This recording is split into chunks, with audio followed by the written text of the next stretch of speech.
자, 우리가 요한계시록을 살펴보면서 중요한 몇 가지, 그 요한계시록이 어떤 구조 속에 있고 지금 우리는 어디쯤 가고 있는가, 이걸 잘 짚고 넘어갈 때에 요한계시록에 있는 이 상징이 내가 읽고 싶은 대로 또는 내가 원하는 대로의 상징을 풀어서 해석하는 것이 아니라 구약의 선지서 또는 출애굽기, 구약 성경이 이야기하고 있는 그 본래의 요한이 차용하고 빌려 썼던 그 표현대로 잘 이해하고 또는 우리는 해석할 수 있다고 제가 여러 번 강조를 했습니다. 그래서요, 요한계시록은 각자마다 또는 사람마다, 교파마다 또는 개성 있게 우리가 있는 그 교리로 또는 우리의 색깔로 해석을 하는 게 아니라 성경이 요구하는 또는 성경이 우리에게 이미 요한이 구약을 배경으로 썼던 그 내용과 함께 읽어야 한다. 그래서 우리는 이 구약의 선지서라든지 모세오경을 실력 있게 읽을 때에 요한계시록은 더 풍부하게 정확하게 읽을 수 있다고 그랬어요. 자, 그리고 우리가 읽었던 이 네 가지 환상 중에 첫 번째 환상을 보고 있는데 1장 9절부터 지금 20절까지 이르는 이 말씀 속에 이제 세 가지의 구도로 살펴봤죠. 제일 첫 번째는 요한이 환상을 본 배경, 어디서 썼는지 어느 날에 썼는지 살펴보았어요. 지난주에 승천하신 예수님에 대한 환상을 보고 깜짝 놀라는 그 모습, 8가지 모습을 보았죠. 그리고 이제 오늘은 승천하신 그 예수님께서 눈에 보이는 것뿐만 아니라 실제로 말씀하여 주시는 내용을 듣는 내용이에요. 자, 그러면 지난 시간에 우리 한번 복습해 볼까요? 자, 예수님에 대하여 몇 가지 환상을 보았는지 바로 8개 분야로 나누어서 보았죠. 복장, 머리털, 얼굴, 눈, 입, 목소리, 손, 발. 자, 이게 뭐예요? 우리가 그림으로 한번 그려본다면 어떻게 된다고요? 괴물이 된다고 그랬죠. 이건 하나하나씩 상징적으로 요한이 보고 우리들이 이해하기 쉽게 풀어낸 그림이라고 그랬죠. 저를 보면서 눈은 뭐라고 해야 되나? 비유를 왕눈이 같이 크고요. 코는 백두산처럼 오똑하고요. 입은 딸기처럼 앵두처럼 빨갛죠. 실제로 그런 게 아니라 상징하는 거죠. 그런 식으로 예수님을 비유, 상징으로 잇대어서 표현하는 내용인데 그게 그냥 한 게 아니라 뭐예요? 각자마다의 고유의 그 상징을 통해서 이스라엘 백성들 또는 청중들과 함께 이게 어떤 그림이고 어떤 상징이라는 것을 딱 한눈에 들어올 수 있도록 이야기하는 하나의 코드예요. 언어죠. 이제 그런 식으로 지난주에 봤어요. 그러니까 이 그림을 정리하면 한마디로 이런 겁니다. 예수님은 하나님과 동등하신 분인데 제사장, 왕과 같은 존재다. 교회가 이 땅에 있는데 세상의 그 모든 원수를 다 심판하시고 교회의 주인이 되시는 그분이시다. 자, 이걸 예수님의 환상, 형상을 상징으로 풀어내어서 우리들에게 이야기해 주었어요. 자, 그리고 이제 이 요한이 이 환상을 언제 어느 날 이 환상을 보았다고 그랬죠? 주일날, 그죠? 주일날 예배를 드리다가 성령의 감동이 되어서 부활하신 예수님을 환상 가운데 보았어요. 여러분 한번 봅시다. 주일날 예배를 드리는데 졸고 듣는 게 아니에요. 내가 집중해서 정말로 내가 그 하나님 말씀에 성령의 감동에 따라 내가 큰 은혜를 받고 있는 그 중에 이제 부활하신 예수님을 환상으로 보는 겁니다. 실제 그 현현하는 모습을 보는 거죠. 여러분 어떻게 반응하시겠어요? 어머 할렐루야다 하면서 예수님 사인 한번 해주시죠. 저랑 인증샷 한번 찍읍시다. 페이스북에 올려야 되니까, 그리고 인스타그램에 좀 올려야 되니까 예수님 저랑 한번 만나서 사진 한번 찍죠. 여러분 그러면서 마치 연예인 대하듯 아니면 유명인을 대하듯 그렇게 여러분 할 수 있나요? 오늘 이 부활하신 예수님을 본 사도 요한의 반응을 한번 볼까요? 17절 보니까 어떻게 되어 있습니까? 앞에 내가 볼 때에 그의 발 앞에 엎드려져 죽은 자 같이 되매, 그죠? 오늘 이 사도 요한은요 하나님의 말씀을 듣고자 들으려고 했었어요, 처음에. 그래서 오늘 예수님께서 무슨 말씀을 하시는가 한번 내가 들어보자, 이런 마음을 가지고 본 거예요. 자, 그래서요, 오늘 그런 하나님 말씀을 내가 들으려고 했는데 딱 뒤를 돌아보니 뭐예요? 이런 환상을 보았고 지금 이제 납작하게 엎드려져 있는 거죠. 그러면 오늘 거룩하신 하나님 앞에, 그리고 존귀하고 거룩하신 그 하나님 현년 앞에 죄인이 섰어요. 피조물인 이 인간이 창조주 앞에 섰다. 당연히 뭐예요? 경외감을 갖는 게 우리의 본연의 모습이에요. 자, 그런데 이 경외라는 것이 뭐냐? 바로 귀신을 보았더니 까무러치고 뒷골목 깡패를 보았는데 내가 두려운 마음이 들었더라. 여러분, 이걸 경외라고 하잖아요. 하나님을 경외한다는 것은 그 믿음 가운데에 두려움과 그리고 사랑함이 함께 있는 게 바로 경외죠. 그래서 여러분, 언제나 참된 경건은 예수를 믿는 그 실력이 높아지면 높아지는 고수일수록 하나님께 뭐예요? 두려움과 사랑이 함께 공존하죠. 그래서 지금 사도 요한도 뭡니까? 두려워서 납작 엎드려 벌벌벌 사시나무 떨듯이 떨고 있는 거죠. 자, 그럴 때 예수님께서는 어떻게 말씀하셔요? 오른손을 내게 얹고 이르시되 뭐 하지 말라? 두려워하지 말라. 여러분, 제가 이 세상 가운데 살아가면서 예배를 드리며 하나님 말씀을 들을 때에 정말 이와 같은 하나님의 환상을 바라보며 우리의 그 하나님의 현존 앞에 있는 그 경험도 오늘 특별한 경험이겠지만, 내가 하나님을 만나 두려워 떨고 있는 그 가운데 있는데 어깨 위에 손을 얹으면서 두려워하지 말라. 여러분, 이 음성을 듣고 있는 요한은 어떤 마음이었을까요? 여러분, 오늘 이 시간 기도의 자리에 나온 여러분, 그리고 저에게 동일한 음성이 되며 동일한 하나님의 만지심이 있는 기도회가 될 수 있기를 주의 이름으로 축원합니다. 자, 그리고 예수님은 어떻게 해요? 야, 위로를 하는데 너 어디 아프니? 너 야, 돈 100만 원 줄게. 너 지금 너에게 카스테라 맛있는 빵 줄게. 야, 내 너에게 외로움이 없도록 아주 이쁜 여자친구 하나 붙여줄게. 이런 식으로 지금 내가 필요로 하고 있는 것에 대하여 예수님은 그 조건, 그 내용들을 주면서 우리를 위로하고 있지 않아요. 자, 예수님은 자기를 소개해요. 예수님 자신을 소개해요. 왜죠? 우리 예수 믿는 사람들은, 그리스도인은 뭐가 복이에요? 뭔가 부스러기 떨어지는 게 복이 아니라 예수님 자체가 복이죠. 그러니 예수님을 소개하는 게 진짜 복 아니겠어요? 그래서 예수님은 3가지로 우리들에게 소개를 해요. 나는 처음이요 마지막이다. 내가 살아있는 자다. 내가 그런데 전에는 죽었던 자지. 나는 사망과 음부의 열쇠를 가지고 있다. 이 3가지를 요한에게 말씀해 주세요. 여러분, 나는 처음이요, 나는 마지막이다. 이게 여러분, 여러 번 1장을 읽는데도 여러 번 나왔어요. 물론 표현은 약간씩 다르죠. 1장 4절 보세요. 저 뒤에 보니까 이제도 계시고 전에도 계셨고 장차 오실 이와, 그리고 1장 8절을 보세요. 나는 알파와 오메가라. 이제도 있고 전에도 있었고 장차 올 자요 전능한 자라 하시더라. 여러분, 제가 여러분 말씀드렸지만 처음이요 나중이다. 이 칭호는 무슨 뜻이었어요? 시간적인 개념이 아니라고 그랬죠. 단순한 어떤 시간적 개념 속에서 하나님은 영원 전부터 있었고 그리고 마지막 때까지 있을 거다, 무슨 불사조처럼 하나님은 아주 긴 시간 동안 신수염 기르고 우리보다도 장수하고 오래 사는 사람이야, 오래 사는 그런 존재야.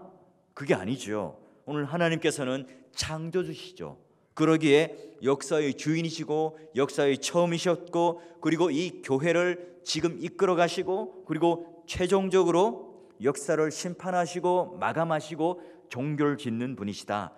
그러므로 여호와 하나님은 전능하신 하나님이다. 어떤 면에서요? 우리를 구원을 시작하셨고 진행하시고 완결시키는 분, 그 모든 면에 있어서의 전능하신 분이다. 이걸 뭐예요? 알파와 오메가다, 처음이다, 나중이다, 이 표현을 쓰는 거예요. 그러니 예수님께서 역사의 시작과 끝을 딱 찍으시고 그 한복판에 무엇을 주세요? 교회를 주셔서 교회를 통해서 그 역사를 이끌어 가시고 만들어 가시는 거예요. 여러분, 그래서요 주일날 우리 장로님들이 대표 기도할 때 한 번씩 뭐라고 그래요? 알파와 오메가가 되시는 주님, 그 의미는 뭐예요? 역사의 주관자, 전능하신 하나님, 성부 하나님과 동일한 성자 하나님, 그런 의미로서 알파와 오메가라고 하는 표현을 쓰는 거예요. 처음이요 나중이요라는 표현을 쓰는 거예요. 왜요? 근원이고 마지막이기 때문에 그 이상은 아무것도 없다 하는 표현인 거예요. 자, 그리고 여러분, 근원이 뭡니까? 우리는 일시적인 존재, 우리는 막 그냥 부스러지는 존재지만 우리를 구원하여 주시는 그 하나님이 처음부터 끝까지 있는 분이요 전능하신 하나님이다. 여러분, 이게 얼마나 위로가 돼요. 여러분, 인간이 나를 위해서 구원해 준다, 나보다 좀 뛰어난 그 초월적인 어떤 하나의 존재가 나를 구원해 준다, 위로 안 돼요. 나 자신을 믿어요? 위로 안 되죠. 나도 얼마나 의심이 많습니까? 때로는 내가 얼마나 많이 흔들려요? 나를 믿는다고요? 차라리 흔들리지 아니한 견고한 창조주 하나님을 믿을 때 우리는 참된 위안이 오고 참된 평안이 오겠죠. 자, 그리고 그 예수님을 소개하는 겁니다. 나는 처음이요 나중이라. 사도 요한이 두렵고 떨리는 마음 가운데 있을 때 위로의 말씀으로요. 자, 두 번째 보니까 18절에 예수님을 어떻게 소개합니까? 곧 살아있는 자라. 내가 전에는 죽었노라. 이 말이 뭡니까? 난 살아있다. 당연히 살아있죠. 부활 승천하셔서 지금 살아계신 그 예수님, 그리고 뒤에 보니까 내가 전에 죽었노라. 무슨 뜻이에요? 눈치채는 분은 딱 알죠. 얼마 전 나무 십자가, 골고다 언덕, 영문 밖에서 십자가에 돌아가신 그 사건을 말하죠. 그리고 3일 만에 사망 권세를 모두 깨치시고 부활하신 그 예수님으로서, 야, 너희들 나 인간 같지 않아. 나 너희들과 같이 죽음으로 끝나는 존재가 아니야. 흙으로 돌아가는 존재가 아니라 나는 너희들이 그렇게 십자가 가운데 나를 죽였고 나를 장사 지냈고 내가 죽음 가운데 모든 것이 끝났다고 너희들이 생각했느냐? 아니야. 나는 죽음 아래에 있는 자가 아니라 삶과 죽음에 대하여 주권적으로 내가 이 모든 것들을 다스리는 존재다. 이걸 강조하죠. 여러분, 이 요한 언제 죽을지 몰라요. 지금 유배지에서 언제 교수형을 처할지, 언제 지금 바닷물에 뽕 빠뜨릴지 몰라요. 그런 가운데 뭡니까? 내가 삶과 죽음의 주관자다. 이 표현을 들었을 때 예수님께서 나의 구주가 내 모든 인생의 죽음과 삶을 주관하는 주인이시다, 이 고백을 들었을 때에 그의 마음은 어땠을까요? 감옥에 갇혀 있었지만, 유배당했지만 그는 자유할 수 있었겠지요. 왜요? 그의 생명은 우리 주님 것이니까요. 모든 내 인생의 결정은 다 하나님께서 역사의 주관자가 되셔서 사망과 생명과 질병과 고통과 모든 행복, 모든 것들을 주님께서 주관하시고 이끌어 가시는 분이시라는 것을 주님을 통해서 들었기 때문이죠. 자, 그래요. 그리고 이제 세 번째, 예수님을 어떻게 자신을 소개합니까? 사망과 음부의 열쇠를 가졌노니, 여기 음부는 뭐 사망 또는 무덤, 하여튼 뭐 죽은 자들이 가는 수월, 그 상태를 말하죠. 근데 여러분, 예수님께서 사망과 음부에 뭘 가지셨어요? 열쇠를 가지셨어요. 여러분, 열쇠의 기능이 뭡니까? 문을 열기도 하고 닫기도 하는 그런 역할이잖아요. 예수님께서는 뭡니까? 사망의 그리고 음부의 이 모든 문을 열기도 하고 닫기도 하시는 분이다. 그러니 예수님께서는 우리를 영원한 영벌 가운데 죽게도 하시고 또한 지옥에 들어가게도 하시고 들어가지 않게도 하시는 그 권세를 지니신 분이다. 우리의 생사여탈권, 우리의 영원한 생명과 또는 죽음에 대한 이 결정들, 이 모든 주권이 누구에게 속해 있어요? 예수님께 속해 있더라. 그러니 그분이 세세토록 살아있는 분으로서 우리와 함께 동행하시는 예수님으로 사도 요한은 소개를 받고 있습니다. 자, 그러면 여기 세세토록 살아있다 이런 표현도 구약에 충분히 나와 있는 표현이에요. 신명기 32장 40절 한번 모니터를 보세요. 자, 이는 내가 하늘을 향하여 내 손을 들고 말하기를 내가 영원히 살리라. 이거 하나님에 대한 소개잖아요. 자, 그리고 다니엘서 4장 34절. 자, 끝에 한번 볼게요. 자, 내가 지극히 높으신 이에게 감사하며 영생하시는 이를 찬양하고 경배하였더니 그 권세는 영원한 권세요 그 나라는 대대에 이르리로다. 자, 오늘 예수께서는 역사의 주권자로서 역사를 마감하시고 종지부를 찍으세요. 그런데 그 모든 권한을 아버지께서 하시는 게 아니라 아버지께로부터 그 권한을 받은 아들 예수 그리스도가 지금 자기 영광으로 그 보좌에 앉으셔서 이 모든 심판, 종말의 끝을 이제 완전히 가르신다는 거죠. 그러니 십자가에 패배한 모습으로 각인되어 있던 그 십자가 가운데 돌아가신 그 예수 그리스도만을 바라보지만 오늘 예수께서 어떻게 해요? 야, 그게 아니라 내 영광으로 이제 너희들을 승리자의 모습으로 내가 등장하며 세세 영원토록 이제 너희들과 함께 있을 거야 라는 지금 위로를 사도 요한에게 던지고 있는 겁니다. 여러분, 사도 요한은 어떤 마음을 가졌을까요?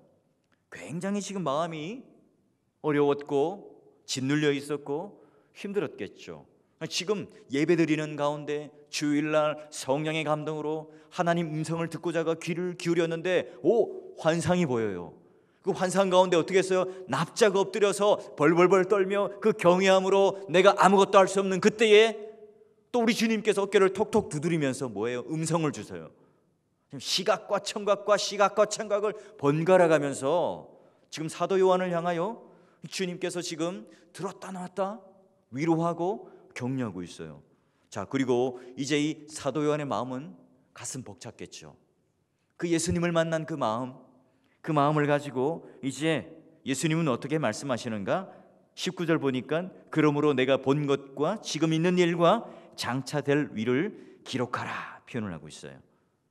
여러분, 많은 사람들이 요한계시록을 보는 하나의 구조적 열쇠다 이렇게 보는데요. 그래서 내가 본 것은 1장 과거다, 지금 있는 일은 2장과 3장이다, 장차 될 일은 4장부터 이제 22장까지 쭉 이어지는 일이다 라고 좀 시간적 순서로 좀 보려고 해요.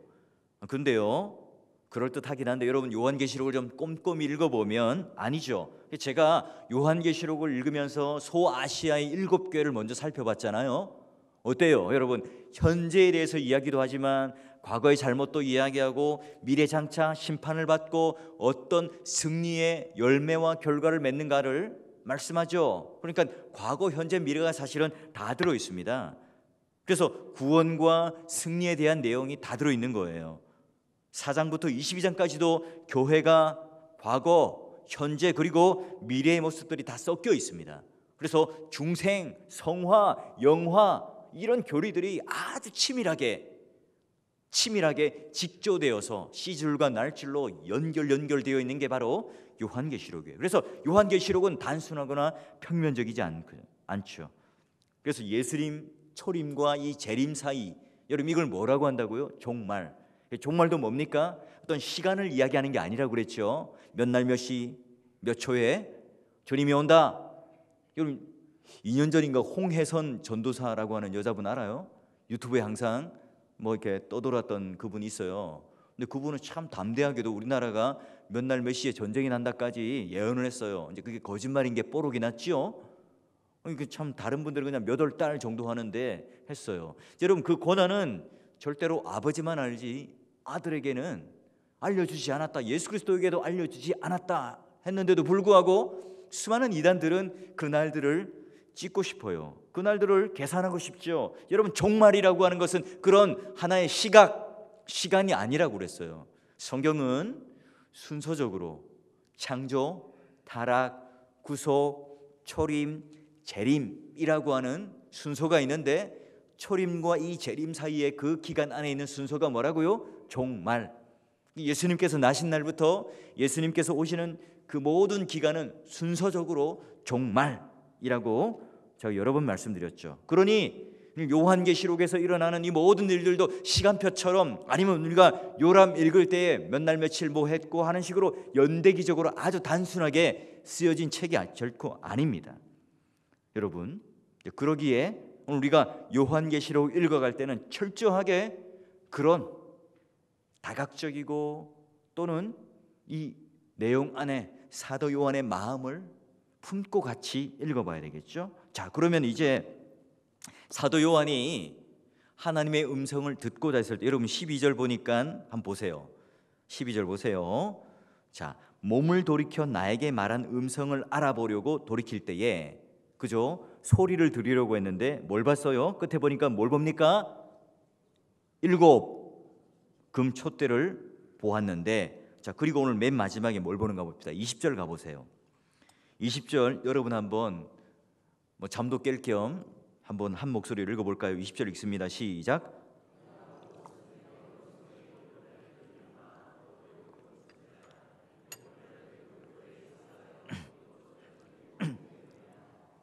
아멘. 야, 여러분 딱 떨어지는 게 뭐냐면 7별은 뭡니까?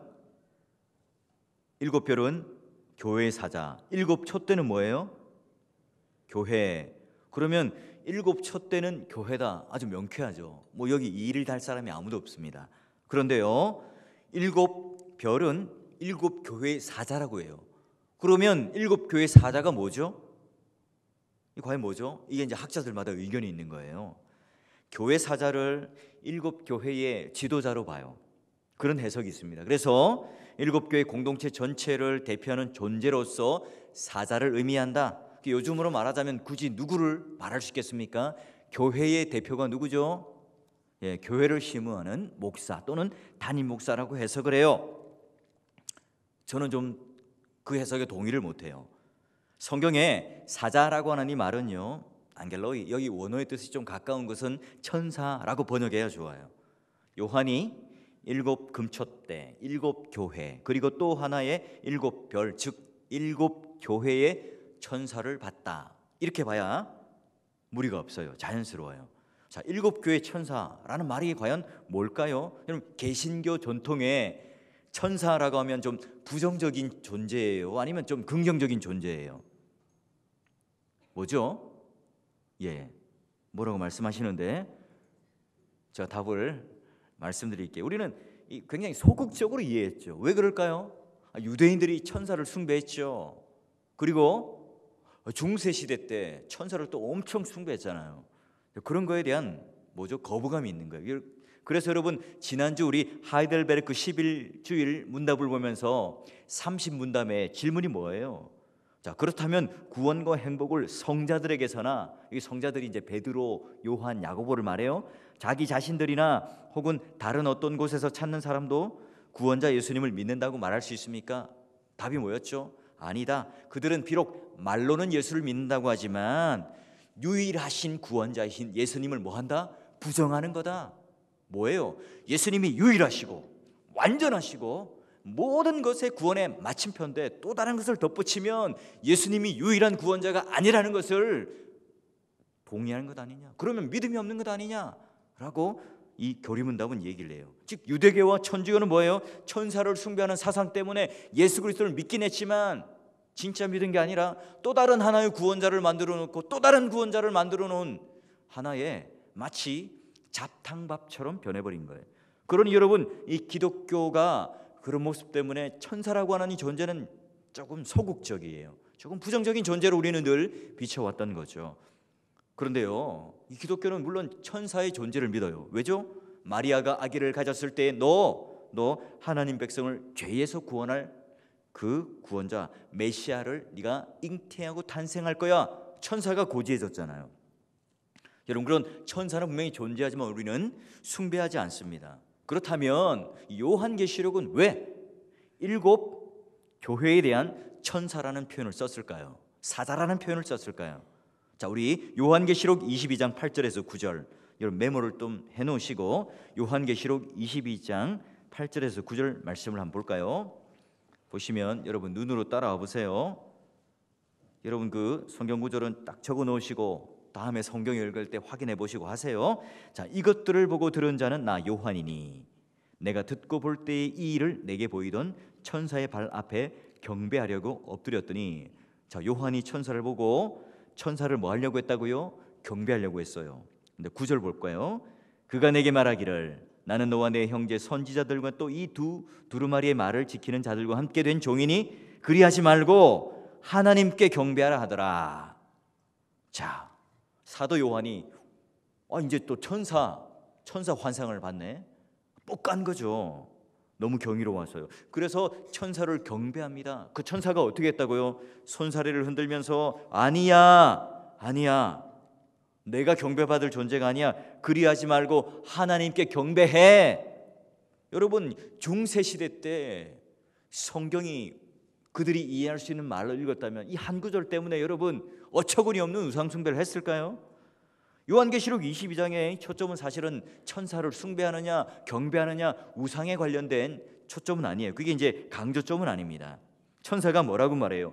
자기와 성도들과의 관계를 어떻게 설정을 해요? 너 나 섬겨야 될 존재야, 나 센 존재야, 이걸 지금 말하고 있는 게 아니라, 자, 잘 보시면 나는 너와 내 형제 선지자들과 또 이 두루마리의 말을 지키는 자들과 함께 된 뭐라고요? 종. 그 동그라미 치는 거예요. 너 내 형제 선지자 이 두루마리 말을 지키는 자, 이걸 하나로 모으면 뭐라고 표현할 수 있냐면 따라할까요? 교회. 다시 한번요. 우리 좀 아멘 할 때나 제가 좀 한 번씩 제가 별로 시키지 않잖아요, 그죠? 자, 한번 따라할까요? 교회. 예, 그래요. 여러분, 이 교회라는 기관이 땅에 있지만 그 소속과 성격은 바로 천상에 있다는 것을 강조하죠. 천사가 함께 동역한다. 천사와 이 두루마리 종 그리고 너와 함께하는 선지자 형제들이 함께 지금 모여서 수종 들고 섬긴다. 이 표현을 통해서 뭐예요? 야, 천사, 이 천상의 존재인데 바로 그 천사가 교회 성도들을 가리켜서 나는 너와 함께 된 뭐라고요? 종이다, 이렇게 표현을 해요. 종. 그러니 여러분, 이게 바로 성경에 일관된 주장이고 강조점이죠. 여러분, 그러니 교회란 어떤 것이라고요? 한마디로 정확하게 이야기하면 이 교회의 머리는 예수 그리스도고 교회의 모든 주권은 바로 예수님께 있는데 통치, 경영, 운영을 하는 이 모든 주체가 영향력 있는 인간 또는 사람들에 대한 어떤 여러 가지 지혜, 상식이 아니라 예수 그리스도께서 홀로 머리가 되어서 주관하시는 것이다. 그 나머지 사람들은 다 뭐예요? 종. 함께 섬기는 뭐예요? 종이라고 얘기를 해요. 여러분, 이런 표현이 쉽게 할 수 있는 내용이 아니에요. 저 오늘도 지금 푸른 초장 교회를 잠시 이제 제가 그 목사님 지인이 있어서 장로님 두 분과 함께 들렸다가 오는 길인데요. 수많은 얘기를 나눴어요. 근데 마지막 딱 한 장면에 감동을 받아요. 담임 목사님이에요.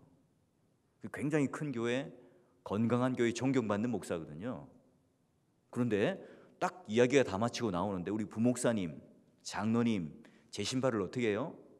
본인이 다 돌려놔서 딱 하시고 엘리베이터까지 나오는 데까지 딱 나오셔서 배꼽 인사를 하시는 겁니다. 저보다 한참 선배세요.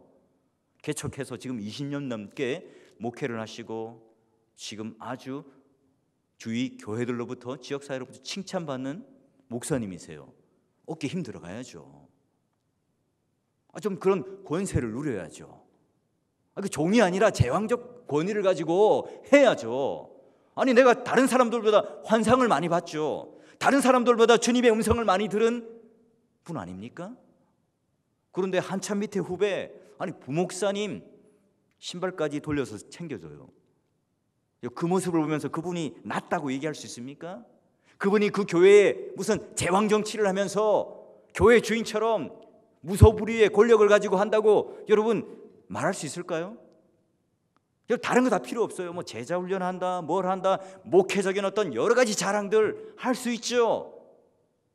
그러나 그 사소한 삶 한가운데 얼마나 한 영혼을 사랑하는 목회자로 살았는가, 그거 하나로 끝나는 거죠. 난 여기 교회의 종이다. 이거 100번 우리는 말하지만 우리 삶이 그렇게 가지 않으면 누구도 인정하지 않죠. 여러분, 우리 지상에 있지만 그 교회의 비밀을 알려주는 자 아닙니까? 천상의 존재인 이 교회의 비밀. 여러분, 교회가 아무리 썩었다, 비상식적이다, 희망이 없다 말하지만 그럼에도 불구하고 교회는 세상의 희망이에요. 그럼에도 불구하고 등대어야죠. 그럼에도 불구하고 교회는 진리가 선포되는 곳이고, 그럼에도 불구하고 교회는 수많은 사람들이 예수 그리스도를 주인으로 모시고 종됨으로 서로를 섬기며 서로를 격려하는 것이 교회죠. 그러니 세상 외에 희망이 있는 곳이 교회예요. 그런 교회를 우리는 이 충격적인 천상에 있는 그런 놀라운 속성과 가르침과 그 질서가 있는 곳에 우리는 지금 예배를 드리고 말씀을 드리고 기도를 하고 있는 거예요. 이게 여러분 얼마나 큰 특권입니까? 이게 얼마나 우리의 감격이에요. 오늘 요한만 납작 엎드려서 그 영광의 현년 앞에 우리는 감격한다라고 하는 입술적 고백을 합니까? 아니에요. 아니라고요. 7교회의 7금초대를 이야기하며 이 요한을 통해서 정말 그 힘든 인생, 핍박과 어려운 인생 가운데 살아가고 있는 성도들을 향하여 낮아침으로 반모섬에 갇혀서 아무런 희망과 미래가 없음에도 불구하고 오로지 그 하나님을 붙들고 그 삶이, 그 마음이 정말로 하나님을 아는 자로서, 정말로 이 교회를 사랑하는, 예수 그리스도가 누구인지를 아는 그 고백을 통해서 어깨를 툭툭 두드리며 나는 처음과 나중이다. 나는 죽었다가 살아난 이야. 나는 영원히 너와 함께 동행할 거야. 여러분, 이 고백을 들으며 나는 사망과 음부의 권세를, 내가 그 열쇠를 가진 자야. 이 음성을 들으며 위로받는 요한. 여러분, 오늘 동일한 환상을 볼 뿐만 아니라 그런 음성을 들으며 위로받으시고, 제발 제가 부탁드립니다. 교회는요, 자꾸 무언가 우리 손에 만져지는 것, 이 땅에서 결말을 보는 것, 여러분 이런 게 아니에요. 우리는 다시 한번 이날 이 교회가 바른 꿈을 회복해야 됩니다. 바른 꿈을 꿔야 돼요. 이 세상의 무도한 세력에 의해서 마치 우리가 힘을 잃고 전복되고 세상 사람들로부터 손가락질 당하는 교회로 힘과 영향력이 이루어져가는 교회처럼 보이죠. 전도하면 안 될 것이라고 하는 우리의 모든 마음 가운데 패배감이 있죠. 그래서 우리의 모든 마음의 위로를 받고 그저 그냥 교회에 와서 서로 웃으며 상처를 힐링하는 어떤 하나의 공간으로만 우리는 생각합니까? 아닙니다. 이 땅의 유일한 소망 공동체, 그게 바로 교회요. 그리고 우리에게 말하는 성경 본래의 예수 그리스도가 누구인지를 우리가 위로받고 그걸 통해서 우리는 새롭게 회복받아서 이걸 다시 소개할 의무를 가진 자예요. 사도 요한처럼 그 사랑하는 형제들, 사랑하는 그 믿음의 동역자들을 향해서 예수님이 바로 이런 존재야, 예수님이 바로 이런 존재야 라고 소개시키고 이야기하고 편지하고 전도하고 복음을 전하는 그런 교회, 부자 만드는 예수, 병 고치는 예수, 성공하는 그 예수가 오늘 우리가 알고 있는 그 부분적인 예수가 아니라 역사의 주권자인 예수, 처음이요 나중인 예수, 죽었다가 살아나시니 사망과 음부의 그 모든 열쇠를 가지신 그 예수님, 그분이 우리의 주인이야. 이게 내 감격이 되고 다른 사람에게 이 감격형으로서 이렇게 흘려보내는, 이게 뭐라고요? 교회라는 거예요. 천사도 와서 수종 들고 아무리 잘난 선지자들도 와서 함께 종된 자로 동역하는 것이 뭐예요? 교회예요. 교회. 정말 이런 교회가 되어서 연약한 교회를 좀 돕고 잘못 가고 있는 그 길을 가고 있는 교회를 향하여 우리가 좀 바른 등대가 되어서, 하나님이 원하시는 교회는 바로 이런 겁니다.